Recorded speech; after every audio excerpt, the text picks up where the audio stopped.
हर हर Mahadev. Soul वेद की ओर से आपका स्वागत है 30 डेज ऑफ सावन स्टोरीज के डे 7 में। आज की कथा सिर्फ चंद्रमा की नहीं है, यह अहंकार, प्रेम, धर्म, पश्चाताप और क्षमा की कथा है। एक ऐसी कथा जिसने पूरे देवलोक को 2 भागों में बांट दिया और जिसके परिणाम स्वरूप जन्म हुआ बुद्ध देव का। यह प्रसंग महाभारत आदि पर, विष्णु पुराण, भागवत महापुराण तथा अन्य पुराणों में वर्णित है। बुध ग्रह की उत्पत्ति, चंद्रमा और देवगुरु बृहस्पति की कथा इन्हीं ग्रंथों में विस्तार से मिलती है। सावन में बुधवार के दिन इस कथा का स्मरण बुद्धि, विवेक और विनम्रता का संदेश देता है। बहुत समय पहले ब्रह्मा जी ने चंद्रदेव को समस्त नक्षत्रों का स्वामी और ब्राह्मणों का राजा बनाया। उनका तेज इतना अद्भुत था कि देवता भी उनकी प्रशंसा करते थे। उनका रूप अनुपम था। उनकी पूरी आभा आकाश को प्रकाशित करती थी, लेकिन धीरे धीरे यही तेज उनके भीतर अहंकार बन गया। उन्हें लगने लगा कि संसार में उनसे श्रेष्ठ कोई नहीं है। उसी समय देवताओं के गुरु बृहस्पति अपनी पत्नी तारा के साथ धर्म पूर्वक जीवन व्यतीत कर रहे थे। तारा अत्यंत विदुषी, तेजस्विनी और सौम्य थी। एक दिन चंद्रमा की दृष्टि तारा पर पड़ी। उनका सौंदर्य देख के चंद्रमा मोहित हो गए, लेकिन मोह धीरे धीरे आसक्ति में बदल गया। उन्होंने अपने पद और प्रभाव का उपयोग किया और तारा को अपने साथ ले गए। देवगुरु बृहस्पति ने संदेश भेजा, चंद्रदेव, तारा मेरी पत्नी है, उन्हें सम्मान पूर्वक लौटा दीजिए। लेकिन चंद्रमा ने इनकार कर दिया। एक बार नहीं, बार बार आग्रह किया, फिर भी चंद्रमा अपने अभिमान से बाहर नहीं है। धीरे धीरे पूरा देवलोक 2 भागों में बट गया। एक ओर थे देवगुरु बृहस्पति और उनके समर्थक, दूसरी ओर चंद्रमा के साथ खड़े कुछ देवता।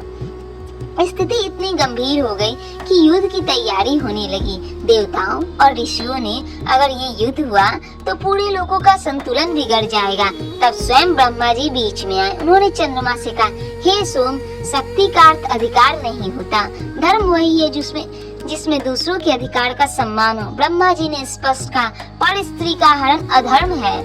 यह सुनकर पहली बार चंद्रमा का अहंकार टूटने लगा। उन्हें अपनी भूल का एहसास हुआ। उन्होंने तारा को सम्मान पूर्वक बृहस्पति को लौटा दिया। लेकिन तब एक और प्रश्न खड़ा हुआ। तारा गर्भवती थी। जब पुत्र का जन्म हुआ तो विवाद उठ गया। इस बालक का पिता कौन है, चंद्रमा या बृहस्पति? तब ब्रह्मा जी ने स्वयं तारा से सत्य कहने को कहा। तारा ने स्वीकार किया कि बालक के पिता चंद्रमा है। वही बालक आगे चलकर बुद्ध कहलाए। बुद्ध जो बुद्धि, विवेक, ज्ञान, तर्क और संतुलित वाणी के देवता बने। सोचिए, जिस कथा की शुरुआत अहंकार से हुई, उसका अंत भी ज्ञान के जन्म से हुआ। यही सनातन की सुंदरता है। दधि शंखं तु सारभं क्षीरोदार्णव संभवं नमामि ससीनं सोमं शंभु मुकुटभूषणं। हे भगवान शिव के मस्तक पर विराजमान दधि और शंख के समान श्वेत क्षीर सागर से उत्पन्न भगवान सोम को प्रणाम करता हूँ। ओम बुम बुधाय नमः। हे बुद्धदेव, हमें बुद्धि, विवेक, मधुर वाणी और सही निर्णय लेने की शक्ति प्रदान करें। इस कथा की सबसे बड़ी सीख यह नहीं है कि चंद्रमा से भूल हुई। सबसे बड़ी सीख यह है कि अहंकार देवताओं को भी पतन की ओर ले जा सकता है, लेकिन सच्चा पश्चाताप मनुष्य को फिर से ऊंचा उठा सकता है। शास्त्र में सिखाते हैं, गलती करना अंत नहीं है, गलती को स्वीकार करना ना करना वास्तविक पतन है। आज हम सभी से गलतियां होती हैं, कभी रिश्तों में, कभी परिवार में, कभी कैरियर में, लेकिन हम अपनी गलती स्वीकार करने से डरते हैं। हमें लगता है कि माफी मांगना कमजोरी है। चंद्रमा की कथा हमें सिखाती है, माफी मांगना नहीं, गलती पर अड़े रहना कमजोरी है। जहाँ विनम्रता होती है वहीं से जीवन बदलना शुरू होता है। आज क्या करें? आज रात कुछ क्षण चंद्रमा को निहारिए।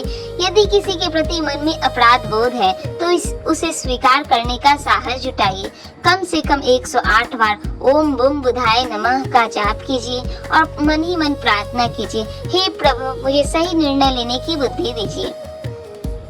हर ग्रह केवल भाग्य नहीं, हमारे स्वभाव का भी प्रतीक है। यदि आप जानना चाहते हैं कि आपकी कुंडली में चंद्र, बुध या गुरु की स्थिति आपके जीवन को कैसे प्रभावित करती है, तो सोल वेद की वैदिक एस्ट्रोलॉजी कंसल्टेशन से शास्त्रसम्मत मार्गदर्शन प्राप्त कर सकते हैं।